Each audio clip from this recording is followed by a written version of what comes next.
Hello and welcome to UPSC वाला। UPSC वाला में आप सबका स्वागत है। मैं हूं आपका एजुकेटर शशांक रॉय। आज हम बहुत ही इंपॉर्टेंट न्यूज आपके लिए लेके आए हैं और वो न्यूज है, भारत सरकार ने आदेश दिया है, government has announced Covid mock drill on 27 December in all states. Covid mock drill सारे स्टेट्स में कंडक्ट करने के आदेश दिए हैं। किसने? गवर्नमेंट ऑफ इंडिया ने। मिनिस्ट्री ऑफ हेल्थ ने नोटिफिकेशन जारी किया है और बोला है कि हर एक स्टेट में ये कोविड ड्राई रन होना चाहिए, मॉक ड्रिल होना चाहिए। तो इसका क्या मतलब है? बहुत से लोग डरे हुए हैं, मैं भी डरा हुआ हूं कि क्या नए साल में हमें ये लॉकडाउन का तोहफा मिलने जा रहा है या फिर कोरोना एक नया अवतार लेके हमारे सामने आने वाला है और हमें बोलने वाला है हैप्पी न्यू ईयर बॉयज। सो जो भी हो, लेकिन गवर्नमेंट के इस आदेश को देखते हैं और उसके बाद से मैं आपको इससे रिलेटेड कुछ इंफॉर्मेशन दूंगा जो सेंटर स्टेट के रिलेशन से रिलेटेड है और कुछ एक्ट्स के बारे में बताऊंगा। यानी कि ये 15 मिनट आपकी जिंदगी के लिए बहुत इंपॉर्टेंट होने वाले हैं यूपीएससी वालों के लिए। एक बार हम देखते हैं, आज का सुबह का न्यूज था, Bharat biotech nasal covid vaccine available as booster shot के तौर पे ये नसल वैक्सीन जो है ये भारत बायोटेक का ये अवेलेबल हो चुका है। अगर आपने नहीं पढ़ा इस न्यूज को तो आप मॉर्निंग में मेरा न्यूज एनालिसिस होता है, उस मॉर्निंग के न्यूज एनालिसिस को आप जरूर देख लीजिएगा, जहां पे मैंने इनएक्टिवेटेड कोरोना वायरस के बारे में बताया है और उसके अलावा हमने एडिनो वायरस वेक्टर्ड वैक्सीन के बारे में बताया है। इन दोनों वैक्सीन का डिफरेंस क्या है वो मैंने एक्सप्लेन किया है आज के न्यूज एनालिसिस में। इसी न्यूज आर्टिकल में यह भी बताया गया है कि मॉक ड्रिल ऑन दिसंबर 27 से मॉक ड्रिल्स ऑर्गेनाइज किए जाएंगे ऑल ओवर इंडिया। हर एक स्टेट को यह मानना है और मैंडेटरी मॉक ड्रिल कराना है। आगे चलते हैं, इस मॉक ड्रिल में कहा गया है, यह आर्टिकल का सिलेबस है जो कि आपका Bharat Biotech nasals covid vaccine GS paper 2 का हिस्सा है, science and technology, recent development and their applications and effects in everyday life. ये आर्टिकल से रिलेटेड है। नाउ हम सीधे मुद्दे पे आते हैं। ये है हमारे union health minister Mansukh Mandaviya ji, जिन्होंने मीडिया से बात करते हुए ये बोला है कि पूरे स्टेट में हम 27 दिसंबर को मॉक ड्रिल ऑर्गेनाइज कराने जा रहे हैं। इससे ज्यादा इंफॉर्मेशन अभी मीडिया में नहीं है कि हमारा क्या रियलिटी है, क्या हकीकत है, क्या सच्चाई है, लेकिन अभी जो न्यूज है वो हम देखते हैं। State and union territories will undertake a mock drill across all health facilities. क्यों? To ensure operational readiness of COVID dedicated facilities with a specific focus on oxygen plants, ventilators, logistics and human resource. So government of India human resource, ventilators, hospital infrastructure को preparedness को check करना चाहती है, जो कि बहुत अच्छी बात है। इनफैक्ट यूपीएससी एस्पिरेंट्स को इससे बहुत सीख लेने की जरूरत है कि इस तरीके का डिजास्टर जब होता है, इस तरीके का जब पैंडेमिक आता है तो किस तरीके से प्रेपरेशन करना होता है, क्योंकि as a district magistrate, as a superintendent of police, आपको इन सब बातों को बहुत ध्यान से देखना और समझना होगा जब आप एक बार सर्विस का हिस्सा हो जाएंगे। आगे चलते हैं। मेनली हमने ऑक्सीजन सिलेंडर्स के प्रिपेयर्डनेस के बारे में बात बोला है, क्योंकि ऑक्सीजन सिलेंडर्स से रिलेटेड बहुत सी क्राइसिस हुई थी। इनफैक्ट बहुत से लोगों ने ऑक्सीजन की होर्डिंग कर ली थी। ऑक्सीजन के जो किट थे वो बहुत ही महंगे दामों पे बिक रहे थे और बहुत से मामले आए थे जहां ऑक्सीजन सिलेंडर्स और ऑक्सीजन किट्स की होर्डिंग हो रही थी और बहुत लोग की जान चली गई थी। लेकिन इस बार गवर्नमेंट इस मिस्टेक को कमिट नहीं करना चाहती, ऑक्सीजन सिलेंडर्स को देखना चाहती। उसके अलावा वेंटिलेटर्स पे स्पेशल ध्यान दिया गया है कि वेंटिलेटर्स, व्हाट आर वेंटिलेटर्स, और वेंटिलेटर्स के ऊपर ध्यान दिया गया है कि वेंटिलेटर्स हमारे पास कितने हैं। In fact make in India campaign के तहत बहुत बड़े लेवल पे वेंटिलेटर्स बनाए गए हैं इंडिया में, यानी पिछले पैंडेमिक से हमने बहुत कुछ सीखा है। उसके अलावा लॉजिस्टिकल प्रिपरेशंस के बारे में भी बातें कही गई हैं कि हमने लॉजिस्टिकली अपने आप को कितना प्रिपेयर किया है किसी भी पैंडेमिक की दशा में। क्या हम पूरी तरीके से हमने मेडिसिन का स्टॉक ले लिया है, हमने पीई किट्स ले लिए हैं, क्या हमारे पास ऑक्सीजन सिलेंडर्स हैं, हमारे पास एसेंशियल मेडिसिन का स्टॉक है, हमारे पास वैक्सीन का स्टॉक है, क्या हम डिस्ट्रिक्ट से लेके स्टेट तक और स्टेट से लेके सेंट्रल लेवल पे हम इंटीग्रेटेड हैं, हमने प्रिपरेशन कर लिया है, ये सारी बातें। दूसरा, the centre and state need to work in tandem and in a collaborative spirit as was done during the previous surges of covid prevention and management. So state को और सेंट्रल गवर्नमेंट को दोनों को साथ साथ कदम से कदम मिला के चलने की जरूरत है, क्योंकि क्या है हमारे फेडरल स्ट्रक्चर में, क्या है, सेंटर और स्टेट जो हैं वो एक गाड़ी के दो पहिए की तरह है, तो दोनों को साथ में काम करने की बात की गई है, तालमेल बिठा के। Now public health system preparedness का रिव्यू किया जाएगा, कंटेनमेंट फैसिलिटी, कंटेनमेंट और मैनेजमेंट ऑफ कोविड-19, पूरा हेल्थ सिस्टम के इंफ्रास्ट्रक्चर को पूरी तरीके से इवैल्यूएट किया जाएगा, हर एक डिस्ट्रिक्ट में, हर एक स्टेट में, हर एक डिस्ट्रिक्ट में और हर एक बेसिक लेवल पे। Tracking the progress of vaccination campaign, strengthening the surveillance ecosystem, यानी कभी भी we can not lower our guards, we can not lower our guards, हमें सर्विलेंस पे ध्यान देना है पहले से भी ज्यादा, हमें वैक्सीनेशन कैंपेन्स को बिल्कुल भी कम नहीं करना है और अपने सिस्टम के प्रिपेयर्डनेस को चाक चौबंद रखना है। Now focus to be given on health facility based, sentinel surveillance, complete surveillance mechanism को लेके चलना है, pan respiratory virus surveillance, community based surveillance और sewage and waste water surveillance के बारे में भी, यानी हर एक लेवल पे sentinel surveillance, pan respiratory virus surveillance, यानी जिसको भी रेस्पिरेटरी डिसीजेज हैं इंडिया लेवल पे उन सब का डेटा मैनेज होना चाहिए, उन हर एक इंसान को ट्रैक करने की जरूरत है, कम्युनिटी लेवल पे सर्विलेंस की जरूरत है, sewage and waste water surveillance की जरूरत है कि कहीं वायरस ट्रांसमिट तो नहीं हो रहे हैं, तो हर एक लेवल पे चाक चौबंदी की गई है। नाउ एक बार इसी आर्टिकल में मैं आपको समझाना चाहता हूं कि गवर्नमेंट ऑफ इंडिया यानी इंडिया में जो प्राइमरी हेल्थ सेक्टर है, क्योंकि यहां पे इस चीज को देखने की जरूरत है, पब्लिक हेल्थ क्या है। पहले हम समझते हैं पब्लिक हेल्थ का मतलब क्या है, क्योंकि पब्लिक हेल्थ अगर दुरुस्त नहीं होगा तो प्रॉब्लम आएगा। आज का द हिंदू का एडिटोरियल जो है वो भी पब्लिक हेल्थ से रिलेटेड है। Now meaning and measure taken to control public health disease, meaning of public health का मतलब क्या है, it refers to approach to medicine that is concerned with the health of the community as a whole। ये diagram आप बना के जरूर देख लीजिएगा क्योंकि ये इंडिया के पब्लिक हेल्थ इंफ्रास्ट्रक्चर को दिखाता है। तो मैं अपने हर एक आर्टिकल में कुछ डायग्राम्स ऐड करता हूं, कुछ कोट्स ऐड करता हूं, कुछ डेटा ऐड करता हूं ताकि आपका होलिस्टिक प्रिपरेशन हो सके। पब्लिक हेल्थ का मतलब क्या है, meaning and measures taken to control public health disease, promotion of primary health facilities, यानी कि अगर हमें डिजीज कंट्रोल करना है तो promotion and primary health facilities को चाक चौबंद करना होगा। Private public partnership, government hospitals के अलावा प्राइवेट हॉस्पिटल्स को भी इक्विप करना होगा, चाक चौबंद करना होगा, एक प्लेटफॉर्म पे लेके खड़ा रहना होगा। Now increase in health expenditure, ये बार बार कहा जा रहा है कि गवर्नमेंट ऑफ इंडिया को कम से कम 2.5% of the GDP health expenditure में देना चाहिए। उसके अलावा हमारे इनसफिशिएंट हेल्थ इंफ्रास्ट्रक्चर, जब हम हेल्थ इंफ्रास्ट्रक्चर की बात करते हैं तो इंडिया में हेल्थ इंफ्रास्ट्रक्चर के चैलेंजेस क्या हैं। पहला क्या, इनसफिशिएंट मेडिकल इंफ्रास्ट्रक्चर जिसको कि चेक किया जा रहा है, इसीलिए मॉक ड्रिल ऑर्गेनाइज किया गया है। Lack of basic medical facilities, इसको भी पूरी तरीके से इवैल्यूएट किया जा रहा है कि डिजास्टर प्रिपेयर्डनेस के लिए हम तैयार हैं या नहीं। Are we prepared for the disaster, are we prepared for pandemic, are we prepared from the logistic perspective, क्या हम मेडिसिन के पर्सपेक्टिव से, किट के पर्सपेक्टिव से, ऑक्सीजन सिलेंडर्स के पर्सपेक्टिव से, सर्विलेंस के पर्सपेक्टिव से, कम्युनिटी सर्विलेंस के पर्सपेक्टिव से हम तैयार हैं। तीसरा है no access to specialised medical care. इन सारी बातों को, ये जितने भी लूप होल्स हैं हमारे पब्लिक हेल्थ इंफ्रास्ट्रक्चर में, इन सबको इवैल्यूएट किया जा रहा है और असेस किया जा रहा है और इसीलिए 27 दिसंबर को मॉक ड्रिल ऑर्गेनाइज किया जा रहा है। नाउ और क्या बातें कही गई हैं, पब्लिक अवेयरनेस कैंपेन चलाने की जरूरत है। प्रोमोटिंग कोविड अप्रोप्रिएट बिहेवियर, आप मुझे कमेंट सेक्शन बताएंगे कि कोविड अप्रोप्रिएट बिहेवियर क्या होता है। आपने देखा होगा पैंडेमिक के टाइम में तमाम गवर्नमेंट के आदेशों के बावजूद भी कुछ लोगों को घर में रहना बड़ा मुश्किल हो रहा था। वो लोग घूमने निकल रहे थे, साइकिल पे, मोटरसाइकिल पे, स्कूटी पे, कार पे, और मास्क लगाने में उन्हें बहुत परेशानी हो रही थी, इसलिए बहुत से लोगों के चालान कटे। यूपी में तो पुलिस ने इतनी अच्छी धुनाई करी है लोगों की, इन मनचले लोगों की, कि इनको बिल्कुल सोशल डिस्टेंसिंग का मतलब सही मायनों में आ गया और कोविड अप्रोप्रिएट बिहेवियर इनको पूरी तरीके से समझ में आ गया। सो कैंपेन के लिए अवेयरनेस चलाना है लोगों के बीच में। प्रमोटिंग कोविड अप्रोप्रिएट बिहेवियर, यानी कि 2 हाथ की दूरी सदा है जरूरी, चाहे वो कितना भी सगा हो, 2 हाथ की दूरी। इनफैक्ट मैं बोलूंगा कि 2 हाथ की लाठी ले लीजिए और इस तरीके से जो भी पास में आए उसको वार्न कर दीजिए, maintain the distance, Covid appropriate behaviour. Mask लेके चलिए अपने साथ, अपने पॉकेट में सैनिटाइजर जरूर रखिए।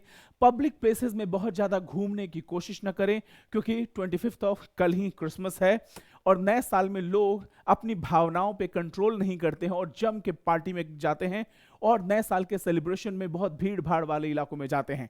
हिदायत यह है कि कोविड अप्रोप्रिएट बिहेवियर का पालन करते हुए आप मास्क लगाएं, सैनिटाइजर का यूज करें, सोशल डिस्टेंसिंग मेंटेन करें, पब्लिक प्लेसेस पे एहतियात बरतें। उसके अलावा आप हमेशा अपने हाथों को सैनिटाइज करें। Now health ministries of the state, हर एक स्टेट के हेल्थ मिनिस्ट्री को चेतावनी दी गई है, बताया गया है कि आप पर्सनली मॉनिटर कीजिए, रिव्यू कीजिए प्रिपेयर्डनेस को, इंफ्रास्ट्रक्चर को रिव्यू कीजिए और adequate stock of essential medicine, इन सब को इंश्योर करना है हर एक स्टेट के हेल्थ मिनिस्टर को और सेंट्रल गवर्नमेंट को रिपोर्ट करना है। और क्या बातें कही गई हैं? बातें कही गई हैं कि कोविड अप्रोप्रिएट बिहेवियर को लेके चलना है। क्या है भैया कोविड अप्रोप्रिएट बिहेवियर? क्योंकि नया साल आने वाला है और लोग बहुत धड़ल्ले से पिकनिक मनाने के लिए निकल जाएंगे। दिल्ली एनसीआर में तो रोड जाम हो जाएगा। तो आप सेलिब्रेशन के टाइम में पब्लिक गैदरिंग्स को अवॉइड करें, थोड़ा इमोशंस को कंट्रोल करें, घर पे रहें। Irrespective of covid new variants, fast test track treat vaccination approach, यानी टेस्ट कीजिए, टेस्ट के बाद ट्रैक कीजिए, ट्रीट कीजिए, वैक्सीनेशन अप्रोच ये लेके चलना होगा। लोगों को टेस्ट कीजिए, ट्रैक कीजिए और वैक्सीनेट कीजिए। कोविड अप्रोप्रिएट बिहेवियर को इन्फोर्स करना है। उसके अलावा स्टेट एंड यूनियन टेरिटरीज को जो है बिल्कुल एक्सपीडिशनली टेस्टिंग का रेट जो है टेस्टिंग का वो बढ़ाना होगा। हमें ज़्यादा से ज़्यादा लोगों को कम से कम में टेस्ट करना है और टेस्ट करने के बाद से उनको ट्रैक करना है और तब तक ट्रैक करना है कि जब तक कि वो सही नहीं हो जाते। Now, Ministry of Health, COVID-19 will not stop its own. Break the chain of transmission by following COVID appropriate behavior. Mask लगाइए, भले आपकी खूबसूरती छुप जाए लेकिन फिर भी मास्क लगाना जरूरी है। मुझे पता है कितनी तकलीफ होती है, मास्क लगाने के बाद सेल्फी लेने का मन नहीं करता, मास्क लगाने के बाद मेकअप करने का आपका दिल नहीं करता होगा, मास्क लगाने के बाद आपकी खूबसूरती छुप जाती है, मास्क लगाने के बाद शीशे में आप अपने आप को देख नहीं पाते और देखेंगे भी तो क्या दिखाई देगा, सिर्फ आंखें दिखाई देंगी। लेकिन कोविड के लिए आपको करना क्या है? एक अच्छे नागरिक होने के बजाय आपको मास्क पहनना है। उसके अलावा 6 फीट यानी 2 गज की दूरी बना के रखनी है। अपने हाथों को अच्छी तरीके से साफ करना है। यह है कोविड, ठीक है। उसके अलावा ये आपकी एथिकल रिस्पॉन्सिबिलिटी बनती है क्योंकि आप सभ्य समाज के सभ्य नागरिक हैं, सिविल सर्विस एस्पिरेंट हैं। Focus on particularly vulnerable group, जो बच्चे हैं, बूढ़े हैं, बुजुर्ग लोग हैं, जो कोमॉर्बिडिटी यानी जिनको पहले से ही कोई बीमारी है, उन लोगों को स्पेशल कंसिडरेशन देने की जरूरत है। क्योंकि चाइना में जो सबसे बड़ा खतरा छाया हुआ है वो किसके ऊपर है? बुजुर्गों के ऊपर। जो 60 साल के ऊपर के लोग हैं उनके ऊपर सबसे ज्यादा खतरा छाया है चाइना में, और हमें भी इस बात की परवाह करनी चाहिए। उसके अलावा China witnesses a sharp search in Covid cases. Covid cases में चाइना में लगातार बहुत तेजी से बढ़ावा आया हुआ है और इसी को देखते हुए हमें इंटरनेशनल पैसेंजर्स को ट्रैक करने की जरूरत है। वी हैव टू ट्रैक हर एक इंटरनेशनल पैसेंजर जो है उसकी भी ट्रैकिंग शुरू होगी, उसका भी टेस्टिंग शुरू होगा। यानी कि अब अगर आप कहीं फ्लाई कर रहे हैं इंटरनेशनल या नेशनल, तो मेक श्योर कि आप अपने घर से एयरपोर्ट पे कम से कम 5 घंटे पहले चलें, नहीं तो आपका फ्लाइट छूट सकता है क्योंकि टेस्ट बहुत टाइम लेने वाले हैं। COVID-19 cases across the world have registered an increasing trajectory while India is reporting a sustained decline। जबकि दुनिया में कोविड का कहर जो है बढ़ता चला जा रहा है, इंडिया में बिल्कुल कोविड के केसेस लगातार घटते चले जा रहे हैं, लेकिन हम लापरवाही नहीं बरत सकते। अगर इंडिया में देखें तो सबसे ज्यादा हमारे जो केसेस आ रहे हैं उत्तर प्रदेश से नहीं है, ये गलत डेटा हो गया है। अगर देखा जाए तो यहाँ पे सीधा दिया है केरला, कर्नाटका, महाराष्ट्र, तेलंगाना और तमिलनाडु।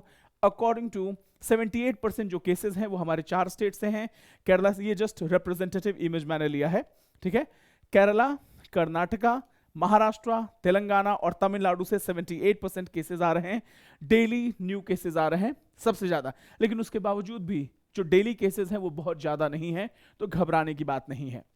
नाउ ये है हमारे हेल्थ सेक्रेटरी, इन्होंने कुछ इंस्ट्रक्शंस जारी किए हैं।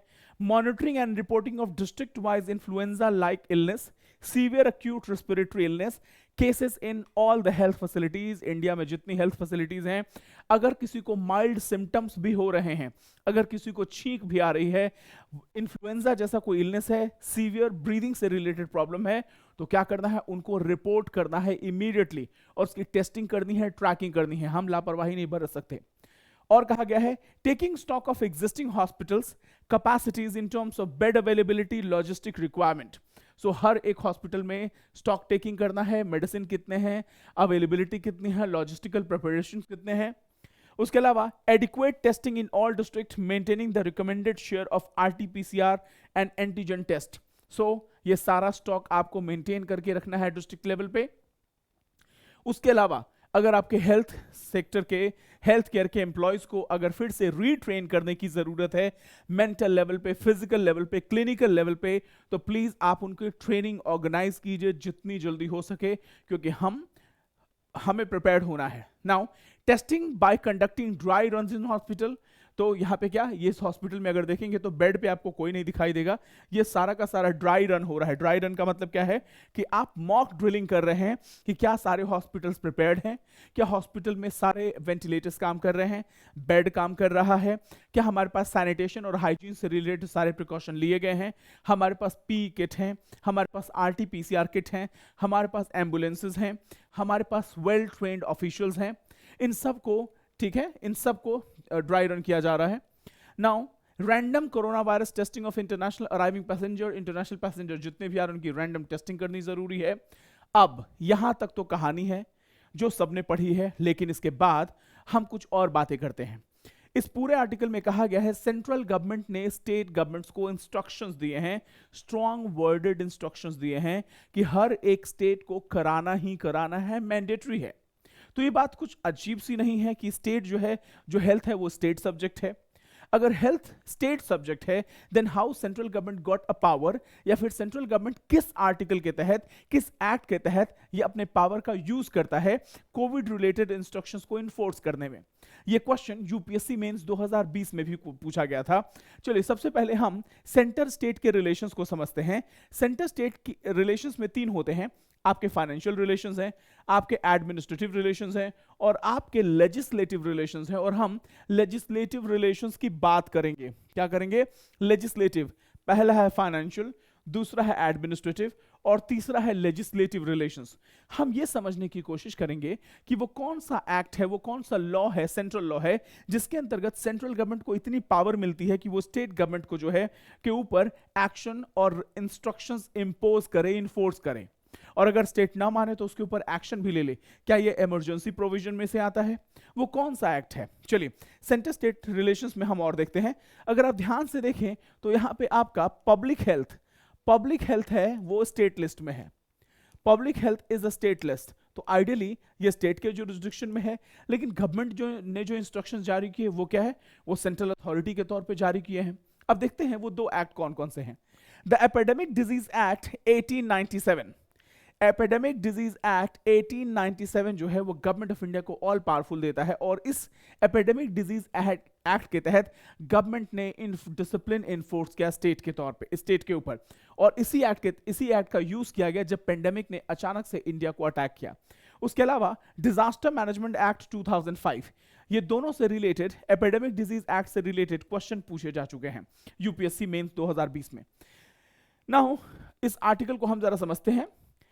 Corona virus brings focus on division of power between the centre and the state. ये आर्टिकल तब का बहुत पुराना है जब पहली बार कोविड-19 पैंडेमिक ने इंडिया को अटैक किया और हमारे पास कोई स्पेसिफिक लेजिस्लेशन नहीं था इस तरीके के, इस लेवल के पब्लिक हेल्थ इमरजेंसी को हैंडल करने का।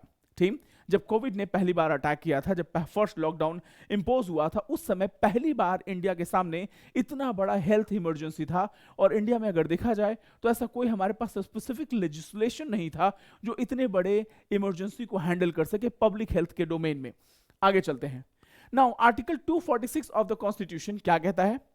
Matters related to public order and health are mentioned in the state list. To deal with the fast spreading pandemic, the central government took recourse to Epidemic Disease Act 1897 and Disaster Management Act 2005. Subsequently, It announced a countrywide lockdown to contain the spread of the coronavirus using provisions in the Disaster Management Act. तो जब हमारे यहाँ pandemic आया तो हमारे पास कोई pandemic से related कोई स्पेसिफिक एक्ट नहीं था। उस समय एपिडेमिक डिजीज एक्ट 1897 आर्टिकल 246 के अंतर्गत हमने क्या किया कि इंडिया में इस आर्टिकल के अंतर्गत अगर कोई पब्लिक ऑर्डर और हेल्थ रिलेटेड इमरजेंसी है, ठीक है, अगर वो स्टेट लिस्ट में भी है तो गवर्नमेंट क्या है, इस पावर को यूज करेगा। गवर्नमेंट ने एपिडेमिक डिजीज एक्ट और डिजास्टर मैनेजमेंट एक्ट के तहत कंट्री वाइड लॉकडाउन इंपोज किया और सेंट्रल गवर्नमेंट को स्ट्रिक्ट इंस्ट्रक्शंस दिए। इस बात को जानने की जरूरत है। नाउ आर्टिकल 256 क्या कहता है, ये इमेज थोड़ा सा ब्लर्ड हो गया है क्योंकि इसके पिक्सल्स क्लियर हो गए हैं। आर्टिकल 256 कहता है obligation of the state and the union, ये दोनों का ऑब्लिगेशन आर्टिकल 256 के अंतर्गत। The executive power of every state shall be so exercised as to ensure compliance with the laws made by Parliament and any existing laws which apply in that state, and the executive power of the union shall extend to the giving of the such direction to the state as may appear to the government of India to be necessary for that purpose.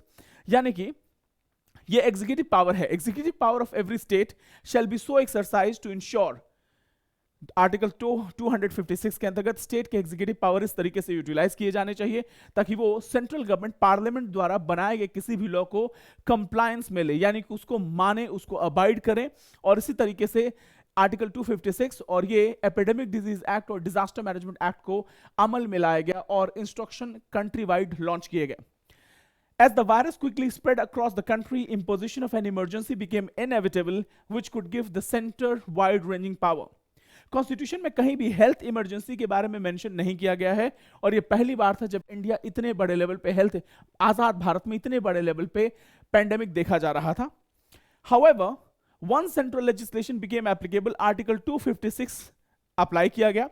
इसका provision ये कहता है state must comply with central laws and the centre can issues directions to demand compliance. Article 246 के अंतर्गत ऐसे situation में central government is all powerful और central government instructions दे सकता है स्टेट गवर्नमेंट को, और स्टेट गवर्नमेंट को उस इंस्ट्रक्शंस को मानना ही मानना है। और इस तरीके से स्ट्रिक्ट इंपोजिशन लॉक किया गया। ये प्राइम मिनिस्टर मोदी जी हैं। While enforcing provision of the DM act, centre declared pandemic as a notified disaster to remedy the situation, क्योंकि डिजास्टर मैनेजमेंट एक्ट में नेचुरल डिजास्टर के बारे में बात की गई थी, पैंडेमिक से रिलेटेड कुछ भी नहीं था।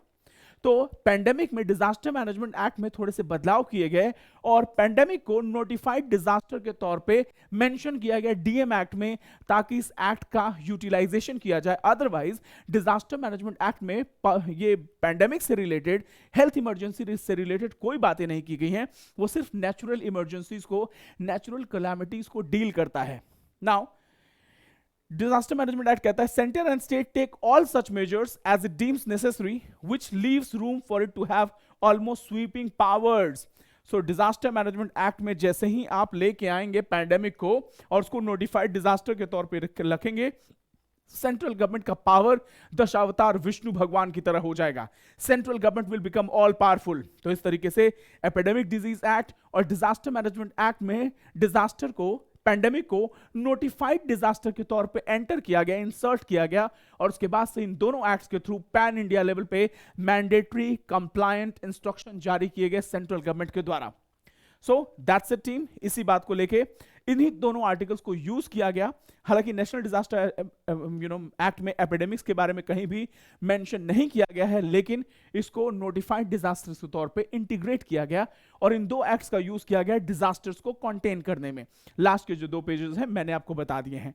तो आज के लिए बस इतना ही। 27 दिसंबर को मॉक ड्रिल होने जा रहा है ऑल ओवर इंडिया में पैंडेमिक से related. Okay, so team thank you so much. आपको जैसा लगा ये सेशन मुझे जरूर कमेंट सेक्शन में बताइएगा। Thank you so much, God bless you all. हम आपसे मंडे को मिलेंगे, तब तक के लिए जय हिंद, जय भारत।